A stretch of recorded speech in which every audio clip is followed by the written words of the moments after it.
This program is for educational purposes only. The content is not intended to diagnose, treat, cure, or prevent any diseases, nor is it intended to take the place of your primary care physician. Statements in this program have not been evaluated by the FDA. As an empowered individual, you do have options available. We're honored to continue and share the teachings of the founding father of science of epigenetics, Dr. Joel Wallach.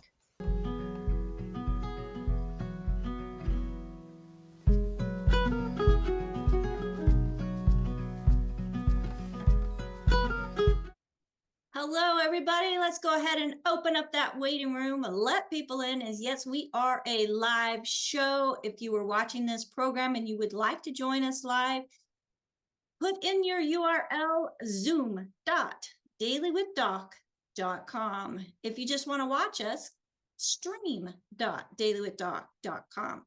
My name is Becca Dukes, and as the producer of this show, certified holistic health coach, a certified naturopathic practitioner, and the director of student services for the Institute of Holistic Health, it is my mission and ministry to help get information to the masses in how empowered you really are. Now, this program is being sponsored by dailywithdoc.com, but if you were referred to this program by somebody specific, make sure that you get back with them as they took the time and cared enough about you. Do the same to them and tell them thank you. And they're going to be your number one point of contact if you have any questions about anything that is heard on our programming. Now go to dailywithdoc.com, sign up for our email list. And if you're watching us on any of the platforms, make sure that you like and subscribe. And do that next step. Share this with somebody you know, because this could be that missing link that they hadn't found yet when it comes to acquiring better health journey. Now, today I am really excited as we're going to be exploring lost in translation and what medical terms really mean. So medical words don't always mean what you think. And if you've ever felt confused or misled by a language of the system, you're not alone. Today, we translate that vocabulary into plain truth so you can make clear decisions. Joining me is Keeley Bendik, a transformational strategist, an advocate whose work bridges corporate excellence, human development, and soul-centered care. Keeley built a distinguished career in business strategy, specializing in startups, organizational turnarounds, and principle-centered cultured design. Her ability to assess, diagnose, plan, and realign with precision shaped her understanding that every end in mind is simply another transition. Her work eventually moved beyond corporate walls, where today she serves in multi-dimensional roles as a medical advocate, legal advocate, faith-based coach, business strategist, life doula, end-of-life companion, and transformation guide, supporting people through every stage of living, healing, leading, and dying. Her mission is to offer truth that awakens and presence that transforms. Grounding in 5 guiding questions. Who am I? Where am I going? How will I get there? What's missing? And what is my vision for a life worth living? Keeley helps individuals reclaim clarity, healing, and agency. So it is my honor to have her as we decode the hidden meanings behind common terms and reveal the truth patients regularly hear. So, they rarely hear. Keeley, welcome to Daily with Doc. Thank you so much for agreeing to come on with me. You know, your life has taken you in so many different directions, and you have just grasped onto things that a lot of people don't want to talk about. True, so true. So I just want to welcome you, and I know you have a lot of personal experience working with the medical system, both yourself, your family, your clients. And there are so many words that are shared that, one, lead us to believe there aren't any other options, and two, really disempowers us. So I know that you have a little video that you would like me to share. So I'm going to go ahead and set that up. Is there anything you want to share while I get that set up? No, thank you very much for having me. This is sometimes a challenging topic because people go into medical situations and we have an experience, but we really don't understand that what people have to say has dual meanings. So if we aren't really diligent in listening to what they're saying and actually making a determination of what those words mean, we sort of feel like we're out of control in a state of confusion. So the real goal is to put you in the role of an advocate so that you can be your best advocate on behalf of yourself and anyone that you love. I think that sounds like a great mission. And folks, listen up, because that is something that we're going to accomplish in today's show. So let's go ahead and get this started. And listen up. Let me know if you can't hear it, okay? You know, what if the most powerful tool in modern medicine isn't a scalpel or some new drug, but the language itself? Today, we're digging into some source material that makes exactly that claim, that the medical system's real power, it lies in the words it uses to define our reality. And there it is. This is the core thesis from our sources, the idea that frames this entire explainer. It's a huge claim, right?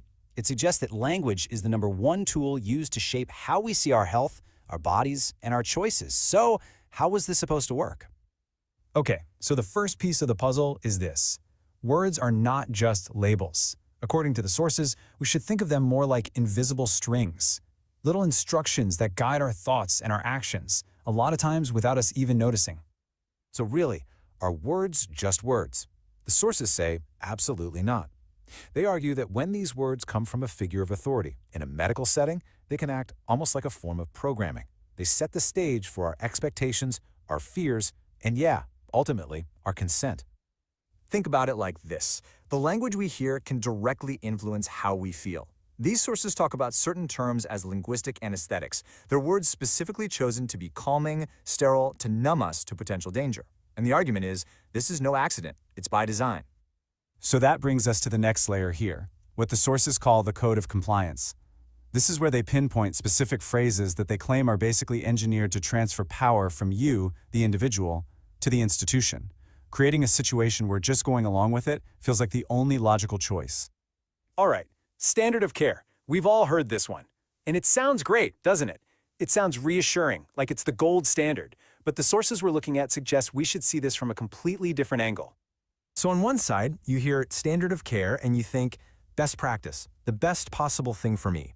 But the sources argue it's actually closer to a mandatory, legally defensible protocol. See the shift? The focus moves away from what's truly optimal for your health to what's uniform and protects the provider from liability. And this pattern just keeps popping up in other common phrases. Look at medically necessary. We think it means something is essential for our health, but the source view? It's really about what an insurance company has already approved for billing. Or how about benefits outweigh risks? Sounds like they did a careful calculation just for you, but the sources argue it's often about what works for the statistical average, not necessarily for you as an individual. Next up, we get into what the sources call the language of illusion. This is all about the euphemisms, the words that are chosen to soften the blow, to downplay risk, and to kind of obscure what's really happening to your body. Let's start with a big one, side effects. That word side makes them sound so minor, almost accidental, right? An afterthought. But the source material reframes them very bluntly as direct toxic effects. Their point is that these aren't accidents at all. They're the predictable, direct pharmacological effects of a substance on the body. Or think about routine procedure. The sources ask a really simple question here. Routine for whom? They argue this word is used to normalize what could be a highly invasive and pretty risky event for you. It might be routine for the surgeon who does 10 a day, but it's anything but routine for your body. This chart is kind of like the Rosetta Stone for this whole argument.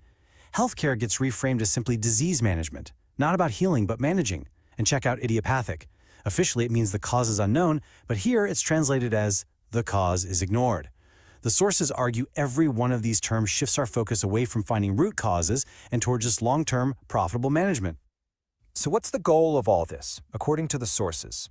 It's to create what they call a manufactured illusion of ignorance. Basically, by labeling a condition as idiopathic or chronic, it psychologically shuts down our curiosity to look for other root causes, especially causes like nutrition that might not be so profitable to treat. Okay, so after all of that deconstruction, the source material pivots. It turns toward empowerment. It's not just about identifying a problem, it's about offering a solution. So, how do you break the spell? Well, they say it starts with reclaiming the dictionary and changing your own words. So what can you actually do? The sources argue that if language is powerful enough to control, then it's also powerful enough to liberate. And that liberation begins with a really conscious shift in how you talk about yourself and your own health. So the sources propose two really key steps. First, reframe your identity. So instead of saying, I have a condition, try saying, my body is experiencing symptoms. You see the difference? One's a permanent label, the other is a temporary situation. Second, assert your agency. Use clear, powerful language like I choose or I do not consent. This kind of language is designed to shift the power dynamic instantly. And ultimately, it all boils down to this one single, powerful idea from the source material. Awareness breaks the spell. The whole argument is that once you can actually see the invisible strings, the whole puppet show just loses its power over you. And so, the sources leave us with this final thought. It's a question for you, really. Now that you've seen the strings, now that you're aware of how language can be used, can the spell ever truly work again? All right. Well, Keeley, that touches on a lot of topics that I hold near and dear to myself, and that's not accepting a label. And your words that you use are so empowering or disempowering, whether you realize it or not. So go ahead and dive in and let's talk about, well, idiopathic. Dr. Wallach has been talking about idiopathic forever. They just don't know what it is. For a long period of time. Well, I think once you understand that there's power in the words, and words don't mean the same thing to each one of us. If we don't really define what it means to us, we don't really know. We're missing each other in communication. So communicate, commenteer is to join with. I have to basically quantify and qualify what that word means when I'm in, especially in this particular case, a medical system. So when they talk about disease or whatever, so what does that imply? That implies brokenness and permanence and dependence on a system. I don't have the answers for that. But if I'm looking at healing, that's a whole different energy. That's about potential and possibility and restoration and moving through to recovery. So they're two opposite ends of a polarity. And there is a conscious choice. And even if there is no choice, it is a choice.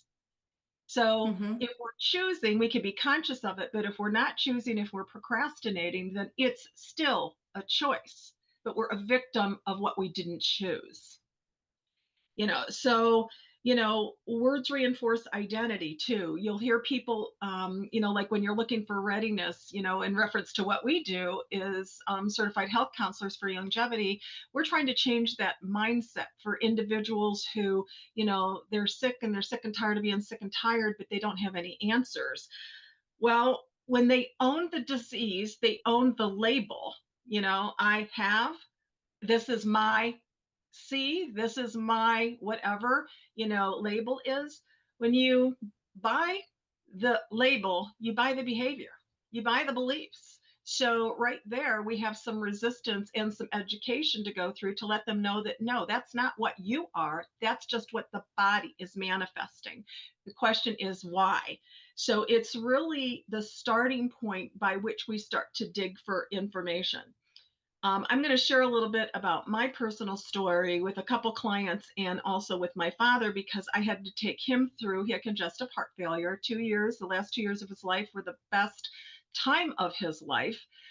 living totally drug-free, previously on 9 medication, got him to 7, and then got him off of everything. He lived till he was 88 years old. But taking him through that system of care and listening to the labels just really re-upped things for me. And so I'm going to sort of take you through some of the things that you might hear and ask you to think about, what does that mean? So when they talk about standard of care, what does it really mean to you? Just like the video said, it's basically standard of care is what your insurance approves. If you ever tried to get a procedure done that or a test that wasn't on the protocol, and you have to wait, for that particular approval. So standard of care of what you need and what they're willing to pay for are two different things. But what do you hear? The question is, what do you hear? And what do you do with it? Something like medically necessary. What does that mean? Medically necessary basically means it's controlled by the policy. So it's an algorithm or AI that's telling them what's medically necessary, when in fact, do you need a biopsy, for instance? Okay. You might not need a biopsy. Do you need a nuclear test in order to evaluate your heart? Do you need a stress test, even if your cholesterol is high? The issue is that, do we think about what they're telling us to do, and does it make sense to the rational mind, or do we not know because we haven't studied and or evaluated what they've told us? Something as easy as early detection saves lives. Really what that is that means I need to screen you because I don't know what it is in order to detect it. They're not looking at the whole body. They're looking at a piece part, because that piece part determines if they can give you a label, then they actually know what the insurance will pay and what will be billed. Then they also know what pharmaceuticals can be applied. Okay. And then they can run it through their profit and revenue stream. So, but for us, when somebody says, detection, the thing is let's just say that it was an evaluation that required radiation. How many scans can you take, or whatever, that is actually a part of detection before you're toxifying yourself, before you even get to the solution? So this is about evaluating every step of that process. Now, those are just a few that I sort of picked, to go through. That if I was going to walk you through a hospital situation, when you're in emergency, it's crazy. There's, 8 to 10 people in there. Everybody's freaking out. They're trying to get you stable, especially in this particular case, if somebody has a heart attack or a stroke. So you're going to hear euphemisms like aggressive treatment. These are life-saving interventions. Okay. My father had a stroke. He had to have an antithrombotic. 90% of the time, you don't bleed out, but my dad's a bleeder. So they're telling me this is life-saving, that we've got to do it, and you've only got 3 hours in order to do it. They never evaluated the deception in the euphemism. Was the risk to him was great. It was a 90% risk, not a 10% risk. But there was no way to evaluate that, because you're in an emergency situation and you have to it's a high stress situation and you're forced to make a decision. Hopefully you've been there before and you understand the language and you understand that modality and protocol, and you know what the risk is prior to ever getting there. So it's one thing I tell people, if you don't know, have somebody who can be an advocate for you that can basically help you discern what's actually going on and what that risk is to you. If once they move you to ICU or whatever, and they're looking, or SICU, they're looking to stabilize you. Okay, when they stabilize you, they are moving off on AI. They hook my father up. They basically are hooking him up, to a saline solution. They're trying to give him an anticoagulant when he's already bleeding out, that would have killed him in this particular case if I would not have intervened. I said, what are you doing? Because I am the power of attorney. And here's the key. If you don't have this paperwork, the only way you can navigate the system is if you have your end of life information and documentation ready. have a medical power of attorney. Have your finances in order. Have all of your insurance information, whether you're a veteran, your private pay, your public pay, your Medicare, have all of that stuff available, because that is a determination of what kind of care you will get. And you don't have to know the details of it, but you do need to have it available, because how you intervene in that system is dependent on what's backing you up in reference to those documents. The next thing is that the staff is coming in and they're all trying to do their job, okay, or whatever, but they haven't even seen him as a patient yet. And they're trying to inject things into him. And he's telling them that the things are not working, that he is lucid, that he's not having a heart attack, that it's something else. He had enough conscious awareness, but they won't listen. They would not listen to the patient. And it's really interesting, because they're not to do no harm. So if you don't intervene and hold them accountable to their script of the Hippocratic Oath, they just go on automatic. And so I would intervene and say, I notice that you're doing this because I am the power of attorney and I am here to ensure his dignity of his choices. You no longer can give him anything unless I approve first. When you do that and step into that zone, understanding that, well, I'm the doctor, I'm the MD, I am the neurologist. Yes, you are. Okay. And I don't substitute my judgment for yours. Now, a lot of people have a difficulty with that, because if you know the language of the system and you know that you have a federal patient of rights, you have a state patient of rights, you also have a hospital patient of rights, you can refuse any treatment, any drug at any time going through that system if it's you and you're cognizant. If it's somebody that you love, you need to have those documents or you have no say. It's absolutely critical to play the word game. So then if you go into a palliative care, let's say you make it through, the intensive care. Now we're going to go into comfort care. What does comfort care mean to you? It just make you comfortable at all costs. So what it actually means is that we are going to sedate you. We're going to minimize your hydration. We're going to minimize your nutrition. So palliative care, you'll say comfort care, symptom management.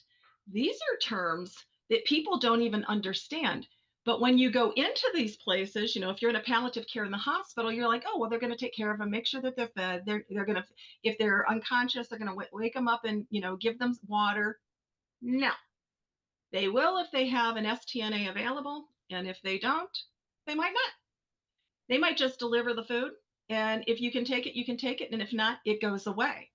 And this is where it's really important. I tell all of my people, if you don't have somebody who can be there for you, I would never, ever, from this point forward in the last 5 years, ever leave anybody that I love and care about in a hospital without me there.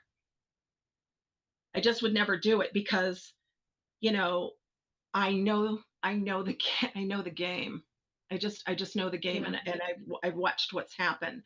So if you go then, let's just say into, the palliative care, if you're doing rehab, it's a totally different situation, because you can pretty well manage it. You're conscious yourself. What happens when you go into hospice care and you have the end of life support? What does hospice care mean to you? It's just that it's end of life. I mean, you lay there, but can we go back to the comfort care? Yes, please.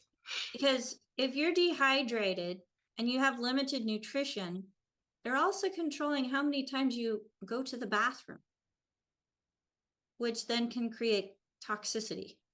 Well, one of the reasons that they do it, and remember, they're also giving you drugs at that particular time. So they're suppressing your body's ability to do what it needs most. Okay. And you need to understand, even though these places are comfort care, they're driven by one thing: the dollar. They're driven by one thing, and they actually do it based on time. I'll give you an indication. My father was in palliative care in a hospice facility. He was only there for evaluation for basically 3 weeks after the stroke because he had a frontal temple. Oh my God, the frontal temple lobe. Basically, in 24 hours from that stroke, he basically went into Alzheimer's. So 50% of the time he was there and lucid, and 55% of the time he wasn't, just sort of depending. He was grasping for words, etc. What the neurosurgeon said is, he said, here's the challenge that you have. He says, it's going to take 3 weeks to 90 days to make a determination of really what his stage will be. It's a personal determination of what an individual is going to do if they're going to choose to live and fight and or die. And he said, so we're going to put him in palliative care. He says, which will basically, how did he put it? It will support him and his body to determine whether or not he's going to pull himself out. Fortunately for my dad, he was able to do that and go into a skilled nursing care. Okay. And that is a whole different bailiwick. But why we were there, okay, there's two forms of hospice. One actually is accommodating, which means you're not really in the dying process. You could have any form of a disease and your organs are shutting down, but you're there for the duration. They feed you, you're sort of up running around. They take care of you, again, under the comfort care. You walk into the place and it's beautiful. And people, everybody's engaged and all the resources are there. Don't kid yourself. When it comes to the medication, okay, they have multiple doctors, not one doctor, multiple doctors, which actually shift. So nobody's really responsible or accountable unless you tell them and question them about what they're giving an individual in order to deal with their pain and or what they're suppressing. Because when they're giving that medication, creates the toxification. The less hydration puts you into UTIs and infections. And usually at that time you can't eat. They'll use terms like, we're going to thicken your fluid so you don't aspirate. What does that mean? It means that if I thicken your fluid, I'm going to dehydrate you faster so that therefore you won't get the nutrition. Therefore, I will have to give you more pharmaceuticals because you might be in pain or discomfort. And I'm basically moving you closer to death's door. When you're in hospice and you're accommodated, you're basically there for a period of time until your body, you're still able to sustain yourself. Imminent is the end of life is near, within like 30 days. And that is where, the entire thing is heavy sedation. It's total dehydration. It's thickening of the fluids. It's neglected, what I call neglected feeding. They will do invasive things like give you a catheter when you don't need a catheter because the catheter would drive what? Infection. It's infection. They won't get you up out of bed. They won't move you. They will keep you bathed, but it's inducing a natural decline. And then just the last one I'll cover real quick is hospice at home. And I call this, if you can possibly do this, it takes a lot of effort to do it, or you can have hospice come in your house, but they won't be there 24/7 to do what you need to do. Then that is where you continue the humane treatment of a human being until which time they no longer choose to nourish their bodies with and or hydrate their body. And we were fortunate enough to be able to do that with my mother 10 years ago. And that way my mom ate 2 hours before she passed. And that was the hydration and the nutrition.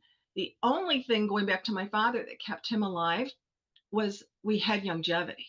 The one thing he wanted was his BTT. Give it to me. Give it to me.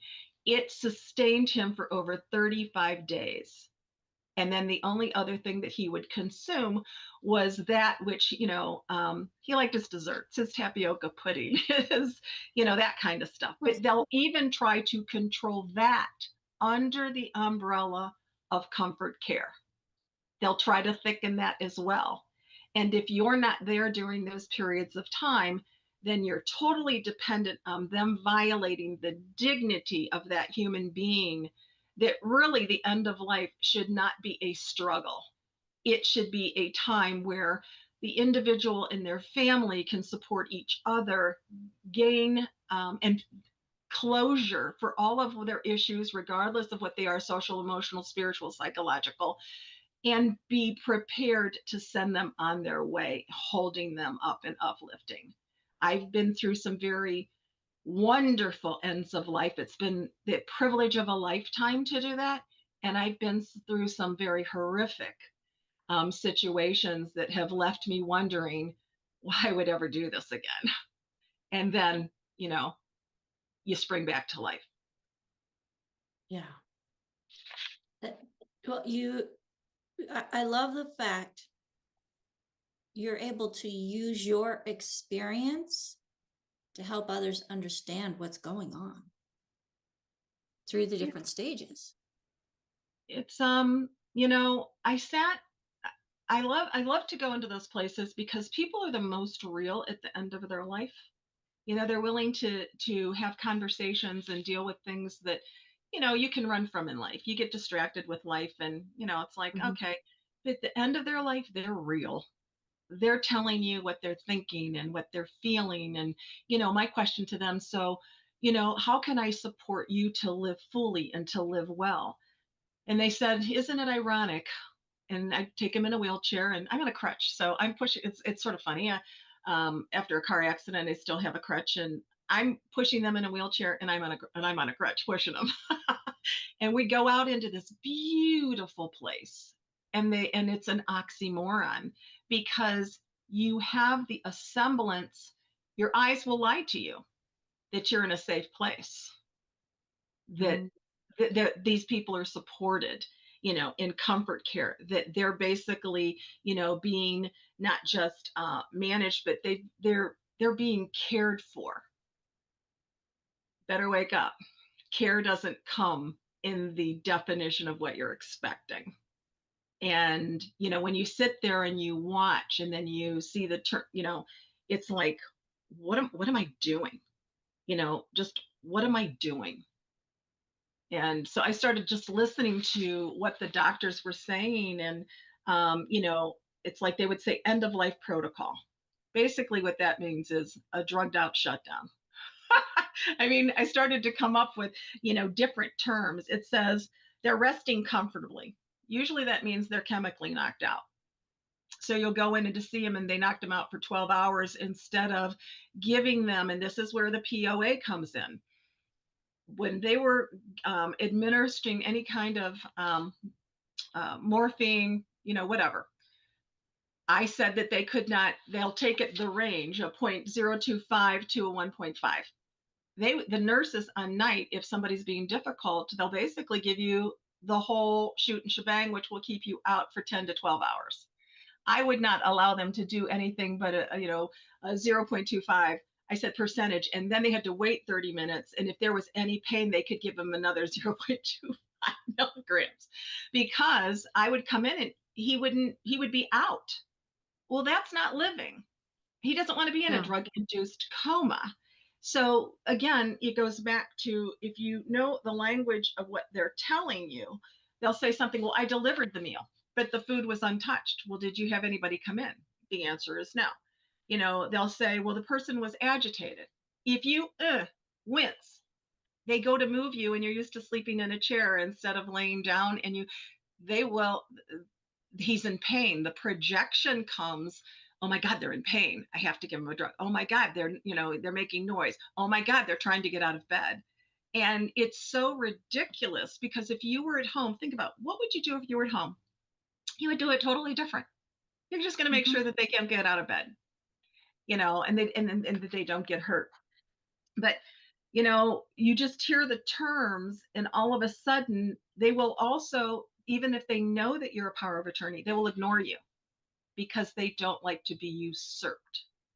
They will find, individuals in the system will find any way to get around you making a power move over them.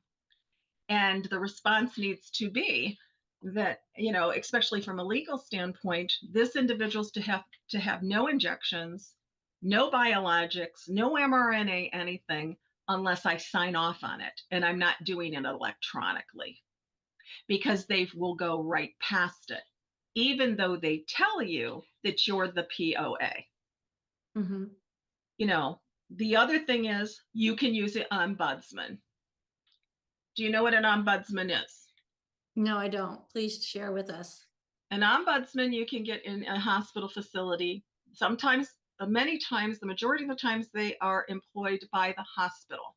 They are to take up your patient rights. So your patient rights, they'll hold up if there is a difference, a conflict in between family members, in between the medical practitioners, you're not in agreement with them. They basically will coach and facilitate you through that agreement. Make no bones about it. They are not your friend. It's sort of like human resources in a corporation. I hate to say that, but they're going to back up the hospital. They're supposed to be an intermediary in reference to your support. I've never seen one work well long term, because they're there to protect the liability of the institution. They have, if you're in a corporation, you got fiduciary responsibility to protect the assets of the corporation. So this is sort of unique. So if you have an advocate, and it can be a family member, somebody hopefully that is educated on the system and the games that are played, the titles, the words that are used, that you have enough savvy to know when you're being played and when you're not, so that you can support the individual who is in this particular process where their health is failing, and you can support them to live out the dignity that allows them to finish well. So I have a question. With having a POA, power of attorney, and that's medical power of attorney, how do you stand your ground and not get kicked out? Well, they will try, because everybody wants to usurp authority, and you do it very respectfully until the point in time that you cannot. So I can give you an instance of that. My father was in ICU. He wasn't supposed to be having, they didn't want him to have any liquid. They were dehydrating him for 5 days. The second day, I came in with plant-derived minerals, because he had his blood pressure was so high that when they would try to draw blood, what would happen is he would end up with skin slits of 2 inches. So take a knife and just cut yourself 2 inches, and you would bleed through all 7 levels of skin. So they come in and they said, "What are you doing?" And I said, "Well, I take my pack of stuff, and I have a whole thing I carry, and I have all my little samples and sachets with me. And I always have a shaker bottle that you can see through on purpose." And I would, shaking up his BTT, had poured everything in it. And then they have those, they're like little droppers, or whatever, sort of like when you use a tincture, except it's bigger. And I would feed it to him that way. And the doctors come in and say, "What are you doing? You're not allowed to, give him something to drink." And I said, "According to whom?" I just asked him questions. "Well, that's our practice and our policy." And I said, "Okay, well, that's yours." But I go, "Let me introduce myself." I said, and they knew, I didn't know that they remembered my name, and he goes, he says, "You're not just his daughter." And I said, I go, "Yeah." I said, "I'm his power of attorney." So I sort of deflected, and he's like, "Well, you can't do that." And I said, "So what are you going to do about it?" And he's like, "You can't do it. I need to take it away from you." And I said, "Okay." I said, "That's not going to happen." And I said, "So let me tell you why." So I got his boss, which was, again, I'm going up the chain now. And I said, "Would you like to understand what I'm doing?" And he looked at me and he says, "I really don't care." Now that was a power move. That was a control move. The next doctor that came in said, "I am interested in what you're doing. Tell me what you're doing." And I said, "Well, if you're uncomfortable with this, there's a door there. You can walk outside the door and you can pull the blinds." I said, "Because I'm going to do this regardless." And he looked at me, and his boss came down, and his boss knows all about Dr. Wallach and about the minerals. He also was in his 70s, and he's in semi-retirement. So what he said, he goes, she can do whatever she wants to do. He goes, I got to give you a lesson. He goes, she's the POA. If she tells you that she's not going to take it, you're not doing it. And if you slide it by her, he goes, you need to understand, then we become liable. So it depends who you get. It depends what they understand, because I had two young doctors and not neither one of them were over 40, but yet when their boss came in, he knew exactly. And he's like, yeah, I am interested in what you're doing. And eventually he became a customer of mine, but they're not all that easy. Sometimes they'll want to fight, and you just, so then there was another doctor came in, and I was done on like the fourth day of dealing with having the experience. And I said, let me just tell you, this is what we're doing. This is how we're doing it. And if you don't like it, then I guess I'm just going to own you. And then they realized that I had the legal background and I had all the documentation because I had the papers in my hand. And I just looked at them. I says, here's where we're at. I'm done having conversation now. And that's when we were able to move my father out of there into a palliative situation in order to move him out, because I would not allow them to do the protocols that they wanted to do, because they were going to do further damage. So you have to know who you are. You have to know what your rights are. You need to have the documentation in order to support yourself, and you have to have courage. You have to understand, we are in the United States of America. We have a Constitution and a Bill of Rights. Okay, on top of that, we have a patient rights wherever you go. You don't have to do anything that they make a recommendation for, but you have to know what you want and how you want it. Okay, so let's go to protocols. I know when you take Tangy Tangerine, you get some discoloration of your bowel movement or even your urine, which they may panic over. Share your experience on that one. Yeah, what happens is he went to the second facility, and I couldn't stop laughing, actually, because it's one of the things I check, when I go into the room. Because and what are you checking? You're basically checking their urine output, because what happens is it will tell you, based on the color, how much dehydration is there and whether the kidney and the liver is failing. So, I would go in and I'd look and I'm like, okay, this is crazy. So I took pom-pom juice and I mixed it with my dad's BTT. And then, of course, I threw everything in there. I took the EFAs. I threw everything in there. His double selenium and you name it. It was in there in that concoction. And then I would give it to him. They come in and go, oh my God, he goes, he's close to the end of his life. And I would look at him and I said, how are you drawing that conclusion? I said, you might be making a few assumptions. I'm not making an assumption. I've done this my entire career. Oh, okay. I said, well, let me show you something. So a director of nursing came in and I said, hey, I said, you have a nurse practitioner. I said, she's sort of questioning this. I said, I'd like to, show you a couple things. And he says, yeah. And he says, well, what do you have in that bottle? And I told him, and he said, now I'd like to you go around the side of the bed and then tell me this color that you see.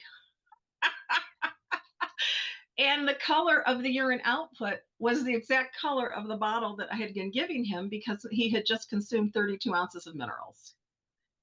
So again, they are projecting a particular phase, a particular modality. They're projecting on the patient when in fact they don't do the research to get to the root cause of what's really going on. So for me, it was sort of comical, because I'm like, here we are again.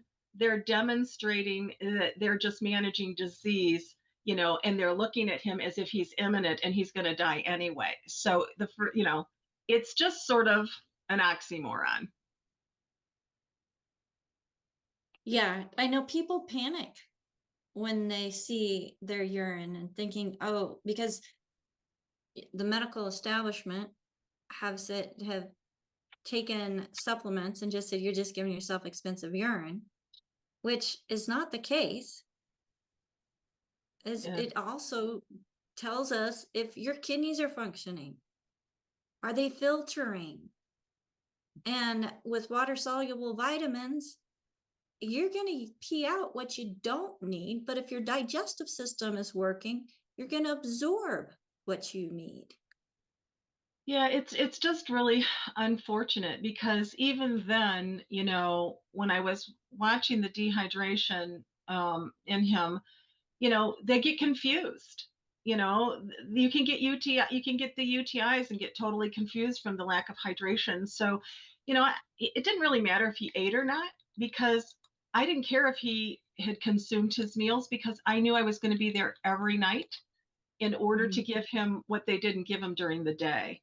And once they figured it out, what was interesting, I started challenging them on their euphemisms. I started challenging them on their language. And it was amazing because there's so many great people in these places, and there are some that you can do without. Um, but you really need to, sort of build a relationship based on them taking care of whoever it is you are there to support, whether it be a loved one, a friend, your a parent, whatever.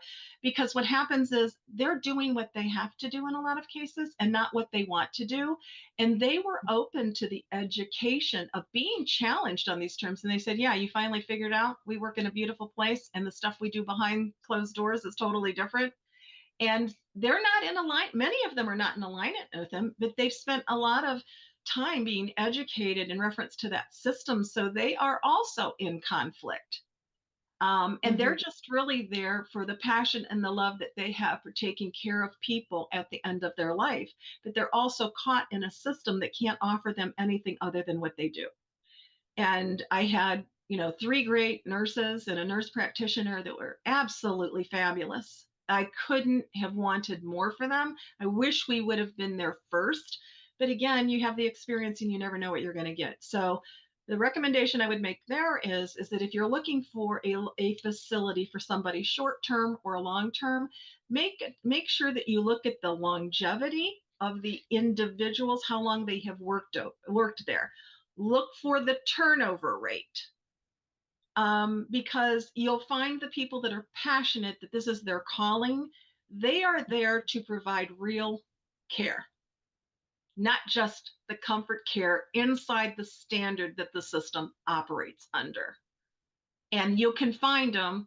You just have to really try to create a relationship. And out of those relationships that we created over those 30 plus days, what happened was many of them tried the products, have become customers, and are now educating themselves because of the influence of that experience.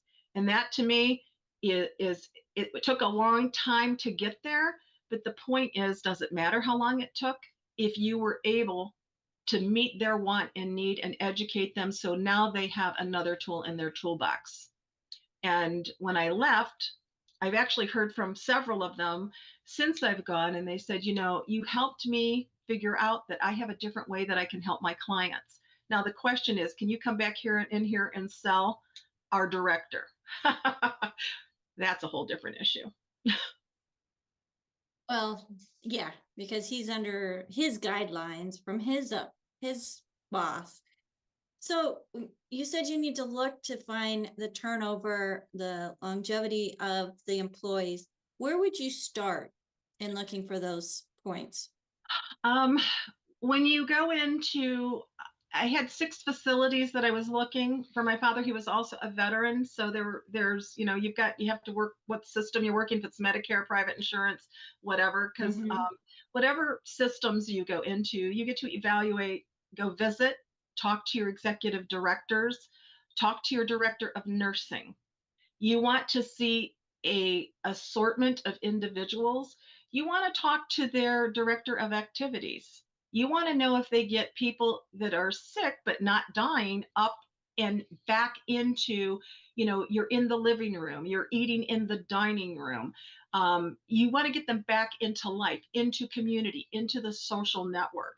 The faster that you do that, you're engaging them back in beginning again through a difficult journey, depending on how ill they are, if they're recovering from a surgery, and or if they're imminent and going towards the end of their life.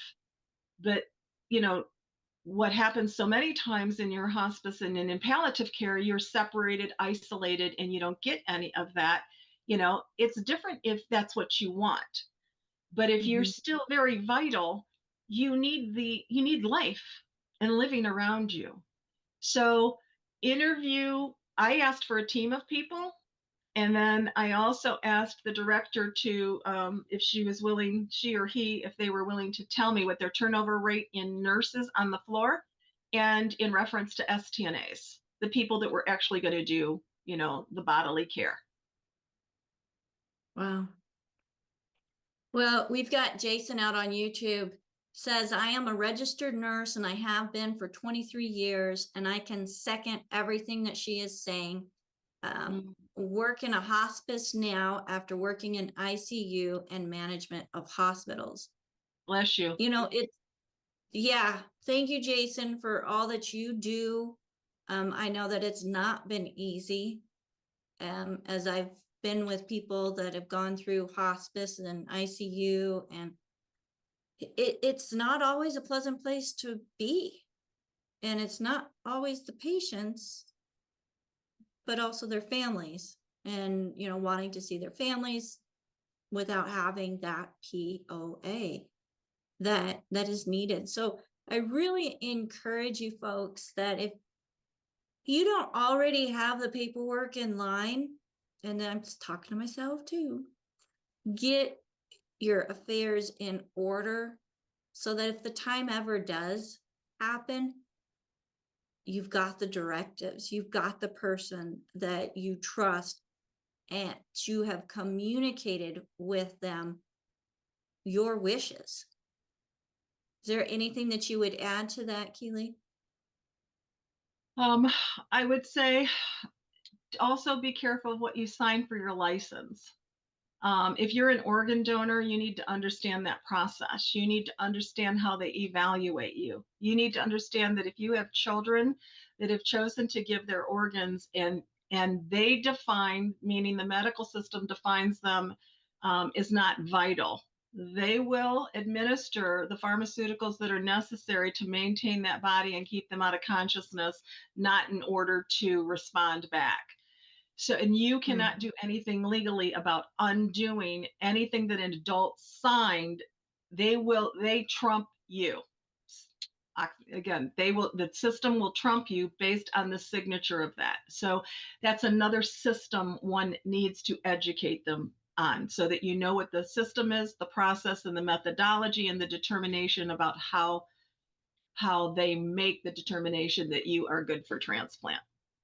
Again, window dressing is good. It all looks good. You have to look beneath the sheets. Yeah.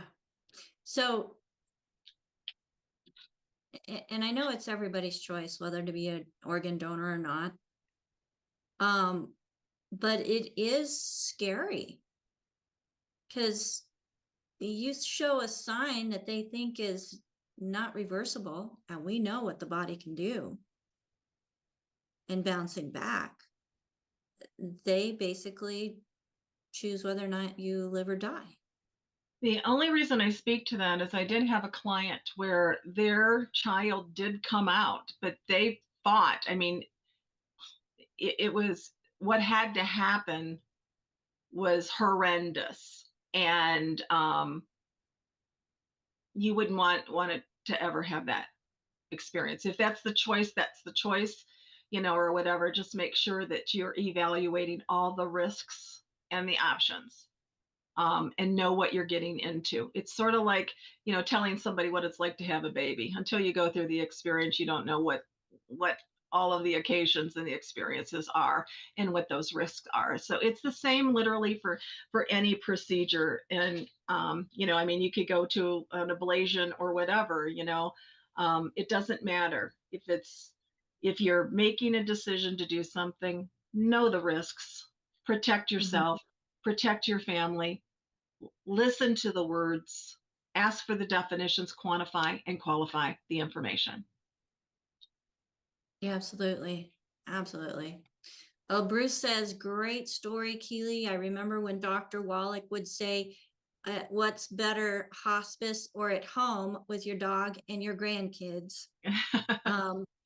Yep, I absolutely agree. It's definitely much more pleasant place, especially if you've got a dog that just wants to be close to you, love you, and let you love on them and have that warmth heartbeat so close.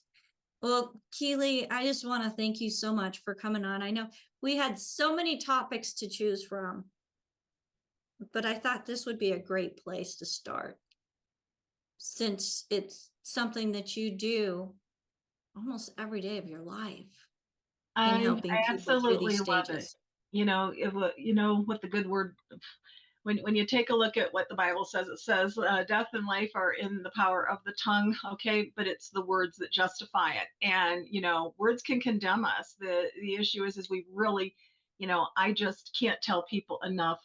Just pay attention to what people say. Don't make an assumption about that you know what they mean. If and ask. If it's ask, be courageous, and just know that you are there for a purpose and a reason that is greater than yourself. And you can ask in a kind way, not always a demanding way. I know our tone and the way we ask more often than not determines the reaction that we're going to get and the response we're going to get and the tenderness of that response. So folks, our medical system has some amazing people in it and they're doing their jobs. But I think it's our job to stand up for our families and ourselves and what we believe in as well, and have the legal documentation that allows us to do it. So I just want to thank you, Keeley, and all of our live audience here for being here with us as we're talking about something that is, like I said, you're not going to hear from very many people. Just more tools in your toolbox to help you as an empowered individual go through those stages of life that we don't know when they're going to happen. Or if we do, we want to be prepared. So if I could get our co-hosts up on the screen with me, and Keeley, as they're coming on, do you have any closing remarks that you would like to add? Everything that we covered today was really on the system and process and going through all the different levels of system that you go through medically, if you were diagnosed, to the end of your life. I would also ask you to pay attention to the medical procedures so that you're very clear on what the medical procedures are, because there's a whole nother level of euphemism and there's a whole nother level of wording that you need to pay attention to. And so if, when you hear safe and effective, okay, that's a slogan. The question is, what meaning do you make out of it? When you hear, chronic disease, that means to us a long-term deficiency. To the medical system, it means a lifelong customer. So if I took, and I can also, walk you through medical procedures, of different kinds, and to get you to sort of switch the paradigm of how you're thinking. When they tell me that I have, let's say, an iron deficiency, and they want to do an upper and a lower GI and haven't taken you through the process of what are you eating? Do you have any dysbiosis? Do you have any, GERD going on? What medications are you on? Let's deal with the deficiencies. No, they take you right to an upper and a lower GI. One has to be able to say, why am I doing something invasive when I could do something that is not, that wouldn't put me at risk? So it's not just the terminology and the system process methodology of going, from not being well to however it ends. It's also in all of the modalities that are offered. Absolutely. Absolutely. Thank you for that. And we've got more comments coming in. Miss Philly said that happened to my daughter. They did exactly that. And I'm thinking that has to do with, keeping her sedated to the point where she's not coming back so that they could, right. save somebody else's life rather than hers. Jason chimes in again, says she's speaking a lot of truth. Nancy says hospitals are dangerous. One needs bodyguards. In the night, bodyguard must be alert for secret medication. Transplants are done while donor is still alive. That's always scary. But you think about it, once death starts, all the tissue starts dying as well. So they would And the need other them thing is, it is a necessary system. We do need the emergency medical system. We do need the surgeons. There is purpose and meaning in all of it. It's just that I always tell people, get in and get out and get on. Get in, get out, get on. That's good. That's good advice too. And Lorna says, thank you, Keeley. Great information that you shared with us. Thank you for having the courage to do what you do. And I'm gonna say that as well. Folks, we don't have to be mice. We don't have to be sheep that are blindly led. Be empowered. This is just more information that you can use to help yourself and your loved ones. And that's what Daily with Doc is all about. I just want to say thank you to my co-hosts. We have on with us Sherry. She's part of my technical crew that gets everything set up, along with AJ, who I see is here but not on screen. So that this program can be broadcasted across multiple platforms. So thank you, Sherry, as she gets in an hour early with me and getting everything set up. And thank you to Marilyn, who, folks, if you're not here live with us, you've totally missed her skills. And that's being able to take the best notes of anybody I've ever met. So thank you so much, Marilyn, as she's putting that information in the chat that's only available here in the live Zoom. And for Albert joining us from South Africa, where he should be asleep, but he cares enough about each and every one of you to make sure that he's part of the learning and letting you into the Zoom so that you can learn as well. So thank you so much, Albert, and a shout out to AJ, who is our marketing director and helping to get us out on all these different platforms and pushing me to where what's the latest and greatest, so we don't miss even the younger people that are searching for options. So thank you again, Keeley. And folks, if you're interested in learning more about health and wellness, becoming a certified holistic health coach is a great way to do it. You can go to coach.dailywithdoc.com, get more information about the Certified Holistic Health Coach course by the Institute of Holistic Health. If you'd like to save $100, which right now we've got Christmas specials going on, so it's very affordable to become a certified holistic health coach. Give us a call for that code at 855-949-3377.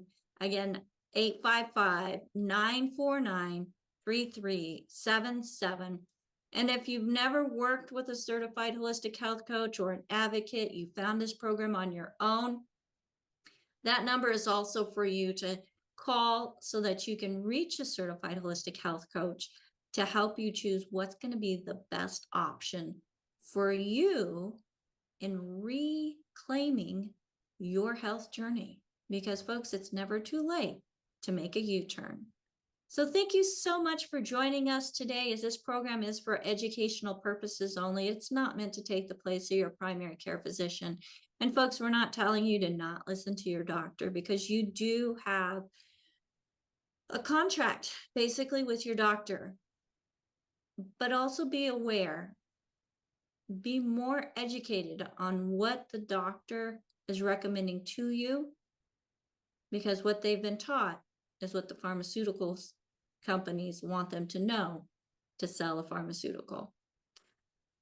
Have a fantastic day, and we will see you tomorrow with more information that's empowering to put in your toolbox to help you create a better health journey. Until next time, bye for now. Thanks, Keeley. You're welcome. Thank you. Bye, everybody. And thank you, everybody, for hanging out with us today. Bye for now.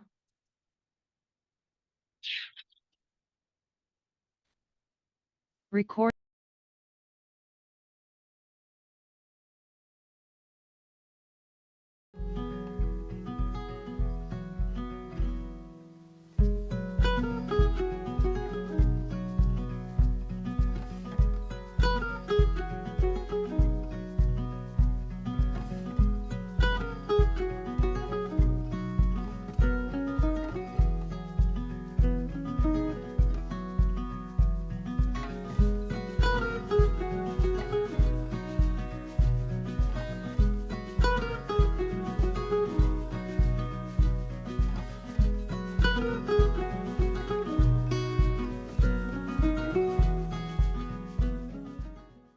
This program is for educational purposes only. The content is not intended to diagnose, treat, cure, or prevent any diseases, nor is it intended to take the place of your primary care physician. Statements in this program have not been evaluated by the FDA. As an empowered individual, you do have options available. We're honored to continue and share the teachings of the founding father of science of epigenetics, Dr. Joel Wallach.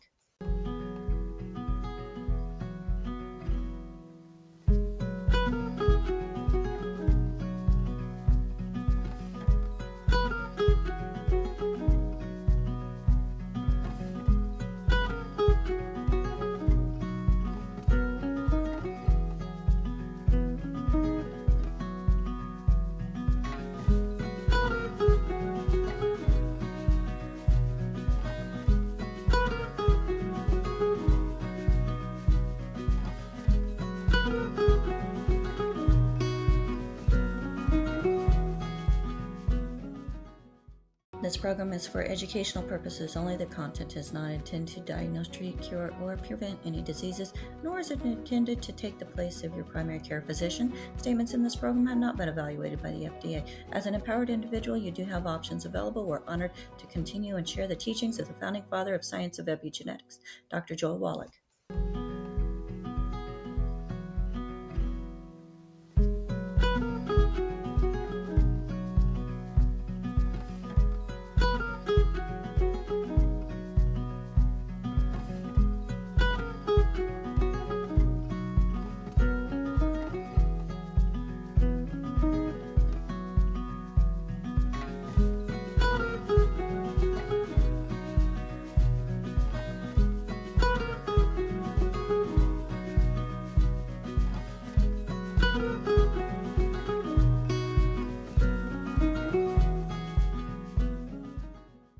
This program is for educational purposes only. The content is not intended to diagnose, treat, cure, or prevent any diseases, nor is it intended to take the place of your primary care physician. Statements in this program have not been evaluated by the FDA. As an empowered individual, you do have options available. We're honored to continue and share the teachings of the founding father of science of epigenetics, Dr. Joel Wallach.